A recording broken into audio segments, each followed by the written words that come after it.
6 दोस्त घूमने निकले, एक हफ्ते की वेकेशन पर कैंपिंग और ट्रैकिंग करने।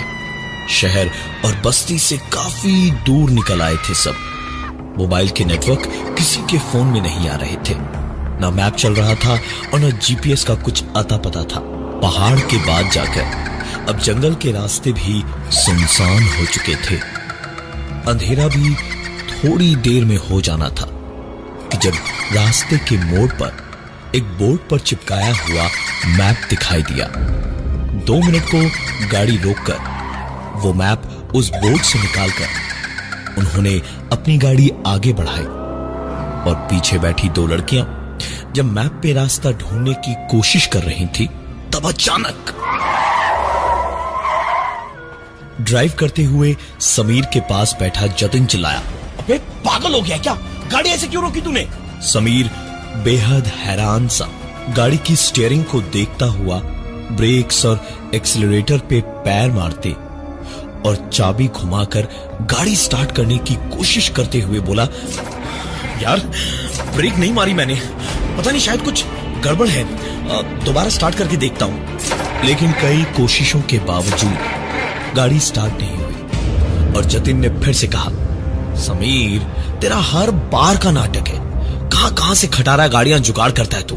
हर ट्रिप पर यही नाटक होता है हर बार। एक के बाद एक सबके सब गाड़ी से नीचे उतरे और सब में बहस होने लगी।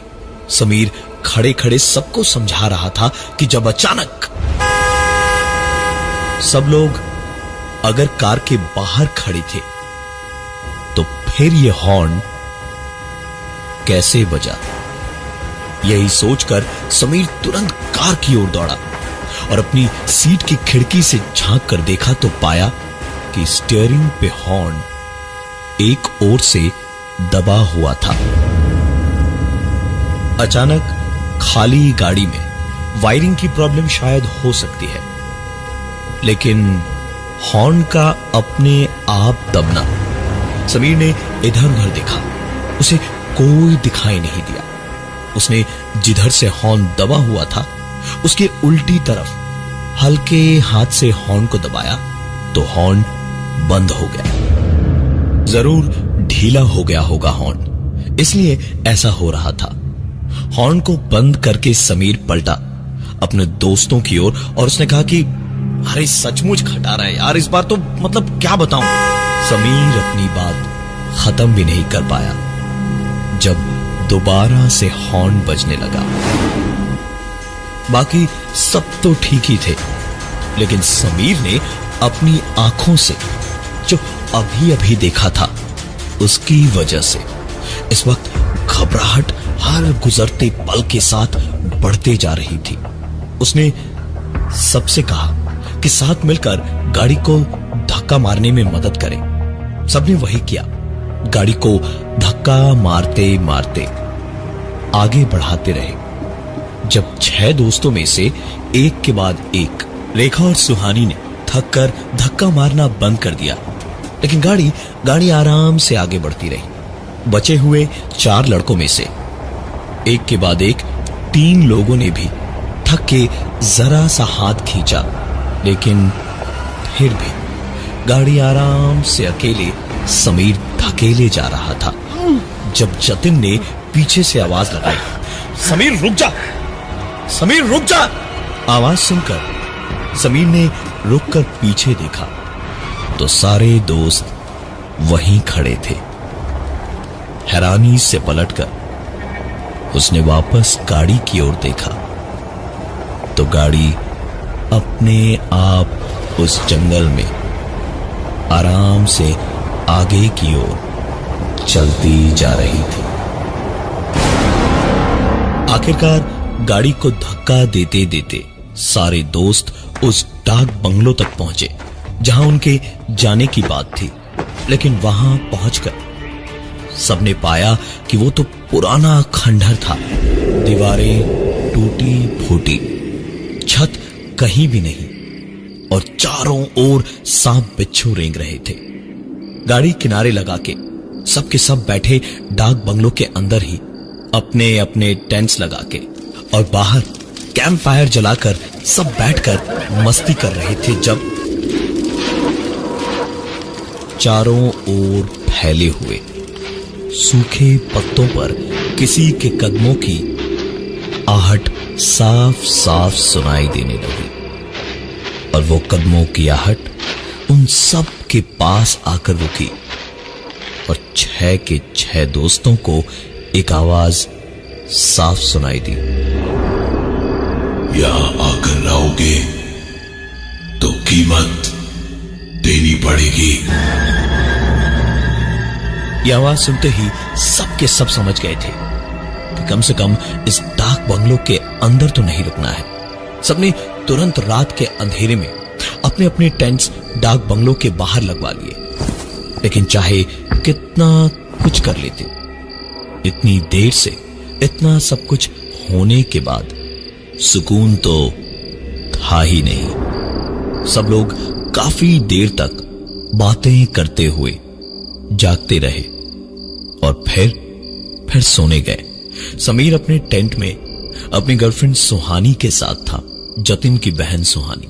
समीर गहरी नींद में था जब उसे अजीब सी हाथापाई की आवाजें आई।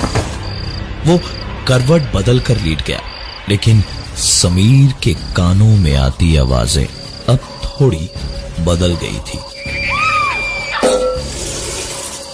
ऐसा साफ समझ आ रहा था कि अब सिर्फ ऐसी वैसी आवाजें नहीं, बल्कि वो आवाजें थी कि जहां मिट्टी खोदकर कुछ दफन किया जा रहा था। अब तक आती हुई हाथापाई और बाकी सारी आवाजें बंद हो चुकी थी और कुछ अलग किस्म की आवाजें आ रही थी। समीर की आंख तो खुली, लेकिन जितनी देर में समीर उठा उतनी देर में उसने आती हुई आवाजों से साफ समझ लिया कि कुछ छोटी मोटी नहीं बल्कि बहुत बड़ी गड़बड़ थी, क्योंकि आवाजें जो थी उसे साफ समझ आ गई थी कि किसी ने मिट्टी में गड्ढा खोदकर कुछ दफन किया है। समीर उठा, पास में सुहानी को होना चाहिए था, लेकिन वो वहां नहीं थी। शायद जतिन के पास, यानी अपने भाई के पास होगी। यही सोचकर समीर उठा जरूर, लेकिन दिल ही दिल में उसे डर खाए जा रहा था। और टेंट से निकलते ही उसने अपने टेंट के थोड़ा सा आगे एक छोटा सा मिट्टी का टीला देखा, जैसे किसी ने अभी अभी उसे खोदकर वापस ठीक किया हो। समीर डर, हैरानी और खौफ सबके मिले जुले हाल से उठकर उसी टीले की ओर दौड़ा और टीले तक जाते ही किसी जानवर की तरह उस टीले को हाथों से खोदने लगा और खोदते खोदते आखिरकार उसे सुहानी की दफन की हुई ताजी लाश दिखाई दी। समीर बेहद प्यार करता था सुहानी से। लाश देखते ही उसकी चीख निकल गई और उसकी चीख सुनकर सब के सब टेंट से निकल कर आए और बाहर आकर आधी जमीन में दफन अपनी बहन सुहानी की लाश देखकर जतिन खुद पर काबू नहीं रख पाया और मेरी बहन को मारा, मैं तुझे नहीं छोड़ूंगा। भाई, मैंने तुम्हारी बहन को नहीं मारा। भाई, जतिन ने समीर के सर पर एक भारी लकड़ी से जोरदार वार करके उसे भी वहीं मार डाला।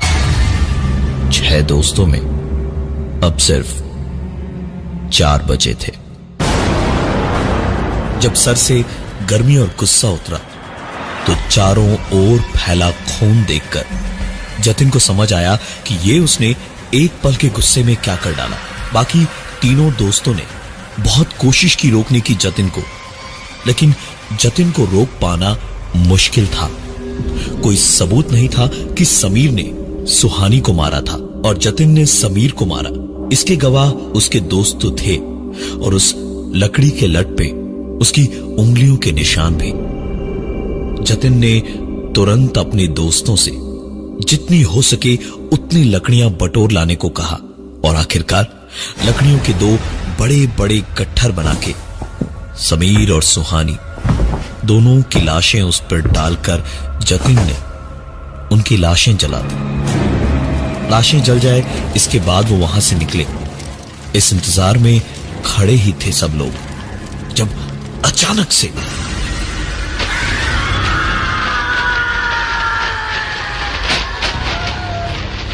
ग्रुप में बचे हुए 4 लोगों में से आकाश अपने आप खिसकता हुआ पास में बने तालाब की ओर खींचा चला जा रहा था। जतिन कुछ दूर तक उसे रोकने और बचाने को उसके पीछे पीछे गया, लेकिन कोई फायदा नहीं हुआ। जिस तेजी से आकाश को पानी में घसीटा गया था वो किसी इंसान के बस में नहीं था। जतिन दूर से ही देख पा रहा था कैसे आकाश कोशिशें कर रहा था खुद को बचाने की, लेकिन कोई फायदा नहीं था। आखिरकार तालाब के उस ठहरे हुए पानी में आकाश की लाश पानी की सतह पर उभर आई। जतिन के साथ अब सिर्फ रेखा और विनय बचे थे। तीनों ने सोचा सुबह तक आसपास साथ साथ रहने में ही भलाई है। एक भी कोई अलग थलग पड़ा तो पता नहीं अब क्या हो। 2 टेंट्स को मिलाकर एक बड़ा टेंट बना के तीनों उसी में बैठे रहे काफी देर तक। जब तीनों ने एक साथ सुना, भैया भैया बचाओ बचाओ भैया बचाओ, सुहानी की चीखें पूरे जंगल में गूंज रही थी। जतिन एक झटके से उठ के खड़ा हो गया अपनी मरी हुई बहन को बचाने के लिए। जब रेखा और विनय दोनों ने एक साथ उसे पकड़ के रोका और चिल्ला के विनय ने कहा, जतिन तू पागल हो गया है क्या?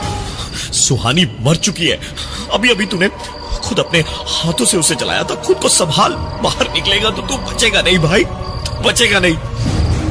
जतिन ने उनकी एक नहीं सुनी और विनय के हाथ में मैप पकड़ाते हुए बस इतना ही कहा, अगर मुझे कुछ हो गया तो यहां से बाहर जाने का रास्ता इस मैप में है। यही मैप शायद तुम्हारी जिंदगी बचा पाएगा। इतना कह के जतिन जबरदस्ती अपना हाथ छोड़ाकर टेंट से निकल गया, सुहानी को पुकारता हुआ, सुहानी सुहानी सुहानी सुहानी। विनय और रेखा डरे सहमे हुए टेंट के अंदर ही थे जब एक बार फिर से सूखे पत्तों पर चलता हुआ कोई उनके टेंट के करीब तक आया और कहा था ना, यहां आकर रहोगे तो कीमत देनी पड़ेगी। ये बात खत्म हुई और एक चीख जंगल में गूंजी और एक कोहनी से कटा हुआ हाथ उनके टेंट के अंदर किसी ने फेंका। गौर से देखा तो हाथ की कलाई पे बंधे ब्रेसलेट पर नाम लिखा था, जतिन। रेखा और विनय अपनी सांस भी धीमे धीमे ले रहे थे कि कहीं सांस की आवाज से मौत उन्हें ढूंढ न ले। ऐसे ही जागते हुए आंखों में रात कटी। सवेरा हुआ तो दोनों डरे डरे टेंट से बाहर निकले। विनय ने सामने पड़ी हुई एक लकड़ी उठाई और दोनों ने वापस डाक बंगलों की ओर चलना शुरू किया। एक ओर अभी भी हल्की हल्की आग में जलती हुई समीर और सुहानी की 2 चिताएं थी। सामने तालाब के किनारे लगी हुई आकाश की लाश थी जिस पर कौवे बैठे हुए उसे नोचने की कोशिश कर रहे थे और कुछ ही दूरी पर जतिन की टुकड़ों में कटी हुई लाश थी। दोनों को पता था कि अगर रुके रहे तो अगली बारी उन्हीं की थी। भागते भागते थोड़ी ही दूरी पे जब डाक बंगलों पे पहुंचे तो देखा जो डाक बंगलो कल रात टूटा फूटा खंडहर जैसा था वो अब नया नवेला चमकता हुआ था। अंदर बाहर काफी लोग भी थे। उनकी गाड़ी वहीं किनारे पर खड़ी थी और चाबी लगी हुई थी। विनय की जेब में मैप था ही। विनय गाड़ी स्टार्ट करने की कोशिश कर ही रहा था जब एक मुस्कुराती हुई आवाज सुनाई दी। I hope you enjoyed your stay sir. Vinay और रेखा दोनों ने पलट के देखा तो एक आदमी वेटर की ड्रेस में था और बड़े अदब से मुस्कुराता हुआ उन्हें देख रहा था। विनय और रेखा उसका चेहरा देखते ही रह गए क्योंकि उसका चेहरा जतिन से मिल रहा था। उसने आगे कहा, सर आप 6 लोग आए थे और जा सिर्फ एक दो लोग ही वापस जा रहे हैं। कोई बात नहीं सर, रास्ता याद ही होगा आपको और रास्ते में मैप वापस उसी बोर्ड पर लगा दीजिएगा जहां से आप लोगों ने उतारा था। Have a safe trip sir. And ma'am आप दोबारा जल्दी आइएगा। विनय जानता था कि कुछ तो बहुत गड़बड़ है। उसने सीधे सीधे गाड़ी गियर में डाली और गाड़ी भगा दी। पहाड़ी रास्ता, वो भी सुनसान। इतना सब हो ही चुका था। रेखा तो खुद को संभाल नहीं पा रही थी और रोई जा रही थी। विनय भी कुछ बोल नहीं रहा था, बस चुपचाप गाड़ी चलाए जा रहा था। वही मोड़ जहां आते वक्त उनकी गाड़ी अचानक ब्रेक लगने से रुकी थी, उसी मोड़ पर अब दोबारा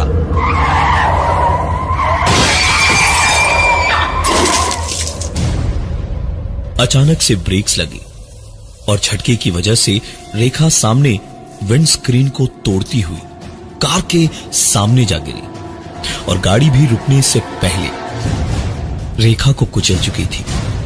विनय तुरंत गाड़ी से उतरा।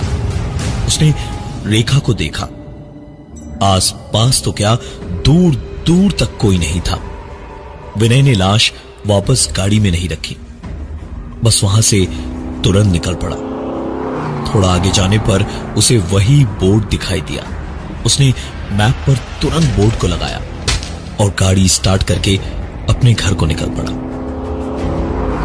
वापस पहुंचकर कई लोगों के कई सवालों के जवाब देने थे उसे। ऐसे कई किस्से हैं उस डाक बंगलों के, लेकिन हर बार वही एक जिंदा लौटता है जो उस मैप को बोर्ड पर वापस लगाता है। जाने उस मैप में कौन सी दुनिया में आने और जाने का नक्शा बना है।